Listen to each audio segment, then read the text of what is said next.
আমি নৱেম্বৰ মাহৰ ভিতৰতে পুলিচ কনিষ্টবলসকলক নিযুক্তি দিয়াৰ ব্যৱস্থা কৰিম পুলিচ কনিষ্টবলসকলক নিযুক্তি দিয়াৰ পিছদিনাখনেই আমি অন্তত আৰু 4000 আৰক্ষী পদৰ বাবে আবেদন পত্ৰ আহ্বান কৰিম অৰ্থাৎ নিযুক্তিৰ পৰম্পৰা আমি চলাই ৰাখিম যাতে অসমৰ যুৱক যুৱতী কেতিয়াও আশাহত হ'ব নালাগে এডিআৰই তৃতীয় বৰ্গ আৰু চতুৰ্থ বৰ্গ এই পৰীক্ষাৰ এটা প্ৰক্ৰিয়া আছে ৰিজাল্ট দিয়াৰ পিছত আমি লটাৰী বা ৰেণ্ডমাইজেশ্যনৰ জৰিয়তে ডিপাৰ্টমেণ্টসমূহ আবণ্টন কৰিব লাগে ডিপাৰ্টমেণ্টসমূহ আবণ্টন কৰাৰ পিছত ডাইৰেক্টৰেট বিলাক আবণ্টন কৰিব লাগিব আৰু ডাইৰেক্টৰেট বিলাক আবণ্টন হোৱাৰ পিছত আমি তেওঁলোকক ইন্ডিভিজুৱেল পোষ্টিং দিব লাগিব এই প্ৰক্ৰিয়াটোত 30টা দিনৰ প্ৰয়োজন হয় মই আগতে কৈছো যোৱা মাহত আমি কোনেও কাম কৰিব পৰা নাছিলো মই চেষ্টা কৰিছো নৱেম্বৰৰ শেষত নহলে ডিসেম্বৰৰ প্ৰথম ভাগতে এডিআৰইৰ চতুৰ্থ আৰু তৃতীয় বৰ্গৰ আমি নিযুক্তি পত্ৰসমূহ বিতৰণ কৰিম প্ৰক্ৰিয়াটো চলি আছে প্ৰক্ৰিয়াটো চলিব দিয়ক কাৰণ এই প্ৰক্ৰিয়াটো স্বচ্ছ হোৱাৰ প্ৰয়োজনীয়তা আছে ইয়াৰ এইখিনি সময়ৰ মাজতে আমি পোষ্ট গ্ৰেজুৱেট আৰু গ্ৰেজুৱেট টিচাৰৰো নিযুক্তিৰ কাম হাতত লম আপোনালোকে দিয়া অপচন অনুসৰি আপোনালোকক যাতে আমি নিযুক্তি দিব পাৰো তাৰ বাবে শিক্ষা বিভাগে ইতিমধ্যে কাম হাতত লৈছে মই খুব সোনকালে আপোনালোকক নিযুক্তিৰ তাৰিখটো জনাম স্বাস্থ্য বিভাগৰ নিযুক্তিও এই মাহতে আমি প্ৰদান কৰিম চাহ বাগিচাৰ সমাজখনৰ বাবে আমি 3% এইবাৰ চৰকাৰী চাকৰিত আৰক্ষণ কৰিছিলো গোটেই কেটা নিযুক্তি দিয়াৰ পিছত আমি চাহ বাগিচাৰ যুৱক যুৱতীসকলক পৃথকে 3% উত্তীৰ্ণ হোৱা যুৱক যুৱতীসকলক নিযুক্তি পত্ৰ প্ৰদান কৰিম অৰ্থাৎ অহা 9 তাৰিখে আমি চাহ বাগিচাৰ যুৱক যুৱতীসকলক বাদ দি সকলোকে আমি নিযুক্তি দিম গোটেইখিনি নিযুক্তি পত্ৰ আমি একেলগ কৰি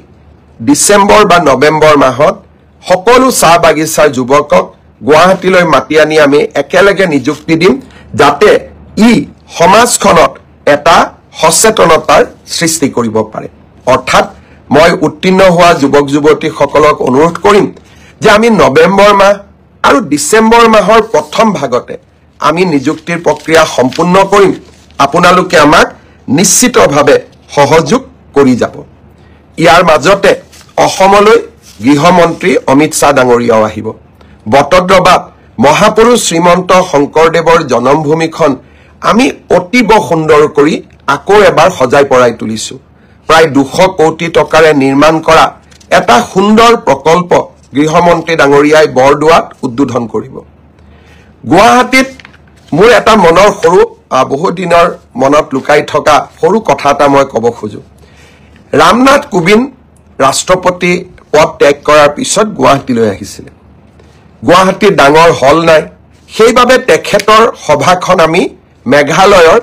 USTM ইউনিভাৰ্চিটিত ৰাখিছিলো অডিটৰিয়ামটো ডাঙৰ আছিল প্ৰায় 3000 ছাত্ৰ ছাত্ৰী ধৰিব পাৰে মোৰ মনত হিদিনাখনে মই এটা প্ৰস্তাৱ লৈছিলো যে আমি আগলৈ USTMত নাযাও গুৱাহাটীতে আমি এটা সুন্দৰ প্ৰেক্ষাগৃহ নিৰ্মাণ কৰিম আজি আপোনালোকক জনাবলৈ পাই মই আনন্দিত যে 5000 মানুহে একেলগে বহি অনুষ্ঠান উপভোগ কৰিব পৰা আমি এটা সুন্দৰ প্ৰেক্ষাগৃহ যি পূৰ্ব ভাৰতত কতো নাই অসমত আমি গুৱাহাটীত নিৰ্মাণ কৰি উলিয়াইছো সেই প্ৰকল্পটো জ্যোতি বিষ্ণুৰ নামেৰে আমি উৎসৰ্গা কৰিছো গৃহমন্ত্ৰী ডাঙৰীয়াই তাৰো শুভ উদ্বোধন কৰিব ইয়াৰ মাজতে আপোনালোকে ভাল ভাল খবৰবোৰ পায়ে আছে আজি বোলে কালি কাজিৰঙাত এলিভেটেড কৰিডৰ কালি বোলে পলাশবাৰীত নতুন IIM এই ধৰণৰ ভাল খবৰবিলাক আমালৈ আহি থাকিব আৰু মই খবৰবিলাক আপোনালোকলৈকে দি যাম কাৰণ মই আশা ভৰা এখন অসমৰ সপোনবিলাক আপোনালোকৰ মাজত বিলাব খোজো আৰু অকল সপোনেই নহয় যেতিয়া টানেলৰ কথা কৈছিল গহপুৰ আৰু গোলাঘাটৰ মাজত মানুহে মোক হাঁহিছিলে সেমিকন্ডাক্টৰৰ কথা কওঁতে অকল অসমে মোক হাঁহা নাছিল কৰ্ণাটকেও মোক হাঁহিছিলে কাজিৰঙাৰ এলিভেটেড কৰিডৰৰ কথা কওঁতে তেতিয়াও হাঁহিছিলে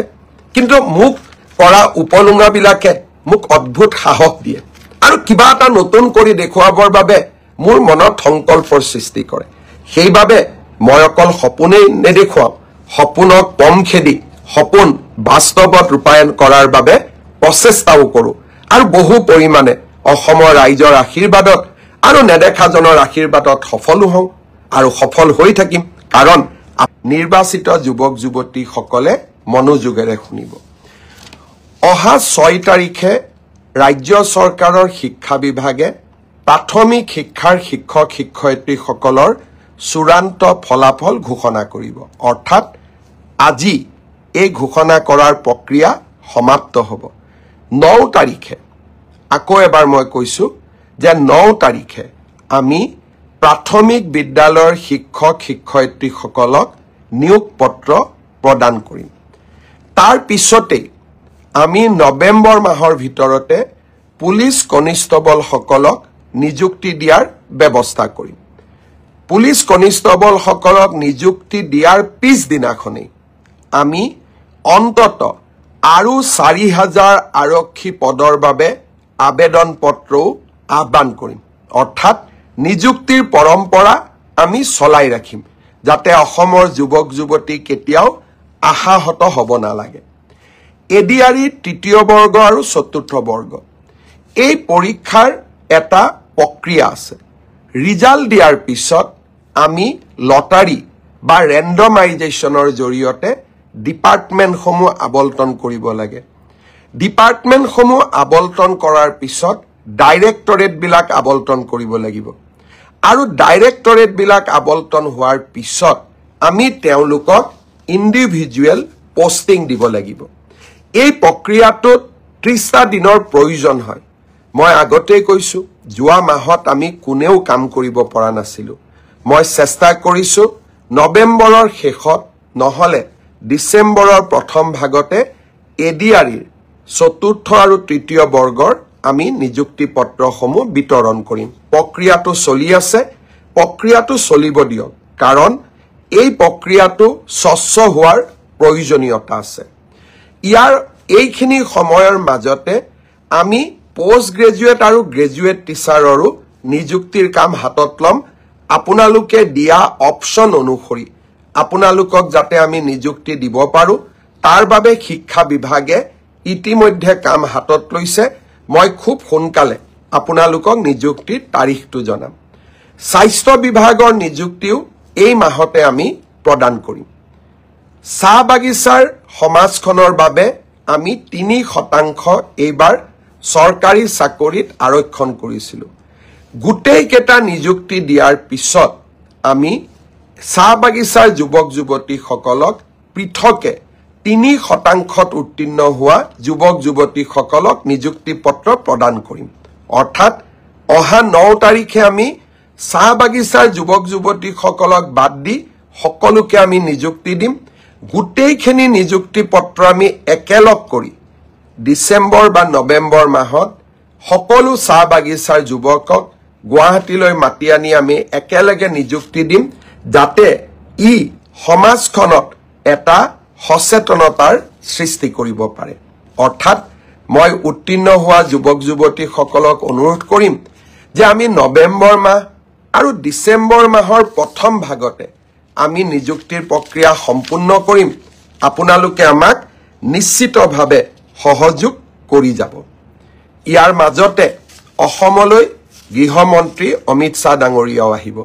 বটদ্ৰৱাত মহাপুৰুষ শ্ৰীমন্ত শংকৰদেৱৰ জন্মভূমিখন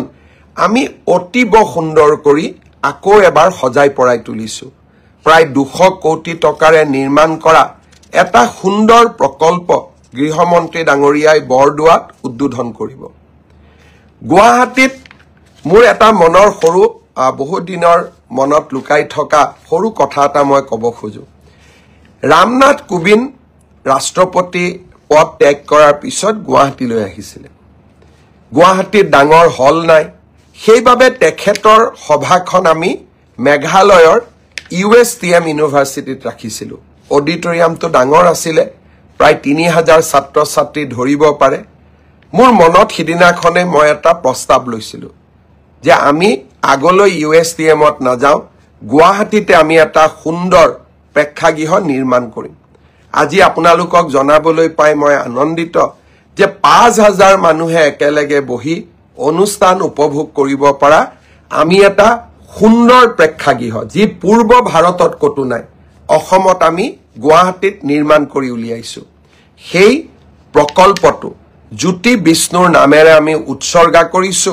গৃহমন্ত্ৰী ডাঙৰীয়াই তাৰো শুভ উদ্বোধন কৰিব ইয়াৰ মাজতে আপোনালোকে ভাল ভাল খবৰবোৰ পায়ে আছে আজি বোলে কালি কাজিৰঙাত এলিভেটেড কৰিডৰ কালি বোলে পলাশবাৰীত নতুন IIM এই ধৰণৰ ভাল খবৰবিলাক আমালৈ আহি থাকিব আৰু মই খবৰবিলাক আপোনালোকলৈকে দি যাম কাৰণ মই আশা ভৰা এখন অসমৰ সপোনবিলাক